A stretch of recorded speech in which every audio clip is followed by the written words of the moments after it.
Hello friends. நான் இன்றைக்கி முதல்ல வந்தே பாரத் ட்ரெயினில் ட்ராவல் பண்ணேன். அதை பற்றியான எக்ஸ்பீரியன்ஸை பற்றி தான் உங்கள்கிட்ட ஷேர் பண்ணிக்க போகிறேன். இந்த ட்ரெயின் நான் எக்ஸ்பெக்ட் பண்ண போனது ரொம்ப அதிகமாக எக்ஸ்பெக்டேஷன் பண்ணி போனேன். பட் ஆனால் ஓகே அப்படின்னு சொல்கிறபடியே தான் அந்த ட்ரெயின் இருந்துச்சே தவிர ரொம்ப பெரிய ஸ்பெசிஃபிகேஷன்லாம் இல்லை. வாங்க நான் என்னென்னா இதில் பார்த்தீங்க உங்கள்கிட்ட சொல்கிறேன். ட்ரெயின் ஃபஸ்ட்டு வெளியில் பார்க்க சும்மா ஜகன்னு மின்னாலும் உள்ளே அதுக்கேற்ற மாதிரி ஸ்பெக்ஸே இல்லை. வண்டி ஓடுறப்போ உதாரணத்துக்கு பார்த்தீங்கன்னா வண்டி ஓடுறப்போ ஆளுங்காமல் குலுங்காமல் ரொம்ப பொறுமையாக ஸ்மூத்தாக இருக்கும்னாங்க. அப்படிலாம் இல்லை. எல்லா ட்ரெயினும் நார்மலாக எப்படி இருக்கோ அதோட கொஞ்சம் அதிகமாகவே இருந்துச்சு என்னையை பொறுத்தளவு. இதை வேறு மோடி வேறு சப்ஸே அச்சா ட்ரெயின் ஆஹா ஓஹோன்னு சொல்லி ரொம்ப பீத்திட்டு வேறு இருக்காப்புல. அப்படி ஒன்றும் பெருசாலாம் ஒன்றும் தெரிலங்க. உங்களுக்கு எப்போ இருக்கோ தெரில, எனக்கு அப்படி தாங்க இருந்துச்சு. இதே ரூட்டில் பார்த்தீங்கன்னா இந்த தேஜாஸ் எக்ஸ்பிரஸ்னு ஒரு ட்ரெயின் போகும். அந்த ட்ரெயின் பார்த்தீங்கன்னா எவ்வளோ அருமையாக இருக்கும் தெரியுமாங்க. இதை விட நல்லா இன்னும் அருமையாகவே இருக்கும். அந்த ட்ரெயின் நல்லா பெட்டராகவே பண்ணியிருப்பாங்க. வேப் 7 இன்ஜின் வச்சு போயிட்டுருப்பாங்க. பட் ஆனால் இதையும் கம்பேர் பண்ணுறப்ப அந்தளவு அந்த ட்ரெயினில் இருந்த ஒரு நார்மல் பேசிக் ஃபீச்சர்ஸ், அந்த நார்மலான ஸ்பீடு, அந்த ஒரு கெப்பாசிட்டி கூட அந்த ட்ரெயினில் இல்லைன்னு தான் தோணுது.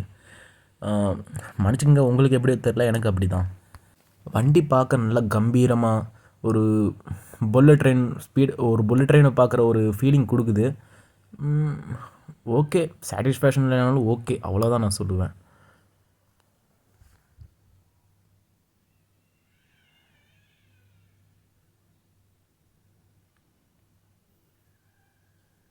ஃபஸ்ட்டு இந்த ட்ரெயின் பார்த்தீங்கன்னா சரியாக 2:50க்கு சென்னை எக்மோர்லேருந்து கிளம்புனாங்க. ஏறுறதுக்கு ஒரு நிமிஷத்துக்கு முன்னாடியே டோரை க்ளோஸ் பண்ணிட்டாங்க. அதனால் கொஞ்சம் கவனமாக இருந்துங்க. அதில் தெரிகிற டிஸ்பிளேயில் அந்த ஸ்பீடோ மீட்டர் முதற்கொண்டு நல்லா தெளிவாக காமிக்குது. ஓகே, அந்த ஒரு விதத்தில் நல்லபடியாக பண்ணியிருக்காங்க. மற்றபடி பார்த்திங்கன்னா ட்ரெயினில் லக்கேஜ் வைக்கிறதுக்கு நார்மலாக இருக்க மாதிரி ஒரு மேலே இருக்க ப்ளேஸு. என்னோடய சீட் பார்த்திங்கன்னா C6 number 4 window seat. Okay, இந்த புஷ் பட்டன்லாம் சொன்னால் இங்கிட்டு மூடிக்கிறோம் இங்கிட்டு திறந்துக்கிறோம்னாங்க. அதெல்லாம் ஒர்க் ஆகிறதுக்கே ரொம்ப நேரம் ஆகுது. எனக்கு ஒன்றும் அதில் பெருசாக நல்லா இருக்க மாதிரி தெரில. அதுக்கப்புறம் நான் சீட்டில் போய் உட்காந்து கொஞ்சம் நேரத்தில் ட்ரெயின் கிளம்பிடுச்சு.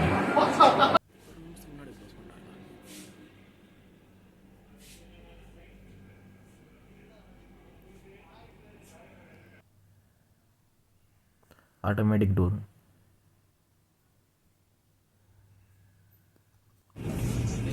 வண்டி சரியாக 2:50 கிளம்பிச்சு.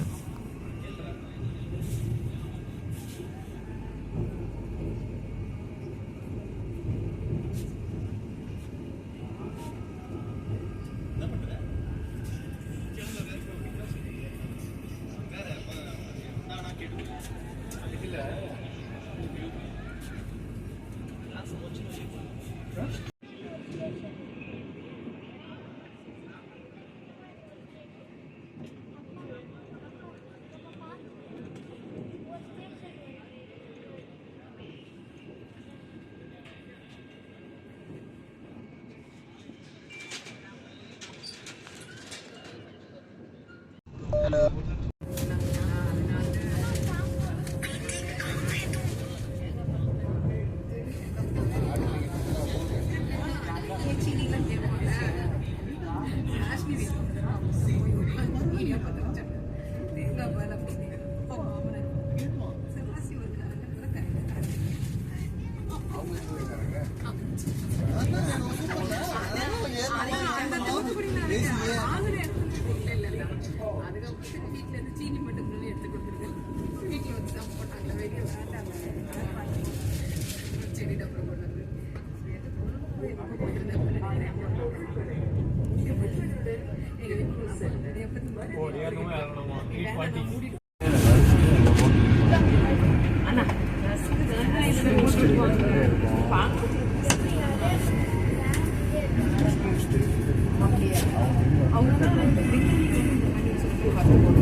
சரியாக தாம்பரம் தாண்டினோடனே ஸ்நாக்ஸ்னு ஒன்று கொடுத்தாங்க.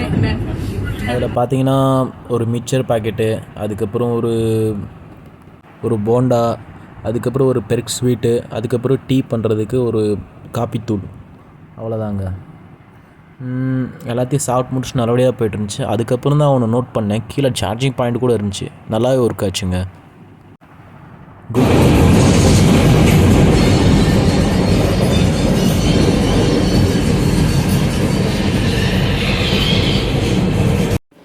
ட்ரெயினை ஓட்டிகிட்டு வந்த 2 பைலட்டை தவிர மீதி கோச்சில் வேலை பார்த்த எல்லாமே நார்த் இந்தியன்ஸ் தான். இந்த ட்ரெயினில் பார்த்தீங்கன்னா மற்ற ட்ரெயினில் மாதிரி இருக்காதுங்க. நான் அந்த கேபின் டேப், அதாவது வந்து ரயில்வே பைலட்டோட அந்த டோரை ஓப்பன் பண்ணலாம் பார்த்தேன், முடியல, உள்ளே லாக் பண்ணியிருந்தாங்க போல். ஓகே, அதில் இருந்த சன்செட் எல்லாமே வச்சுட்டு வர மாதிரி தான் இருந்துச்சு. பட் அவ்வளோ ஒன்றும் சொல்லிக்கிறாப்புலலாம் வேகமாலாம் போல் ட்ரெயின்.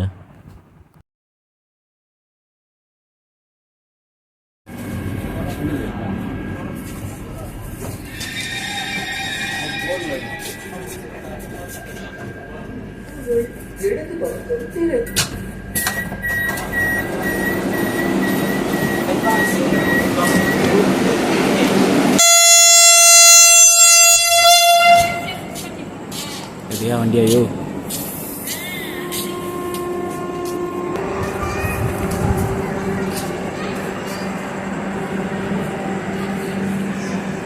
ஸோ ஃப்ரெண்ட்ஸ், நான் வந்து திண்டுக்கல்லில் இறங்கிட்டேன்.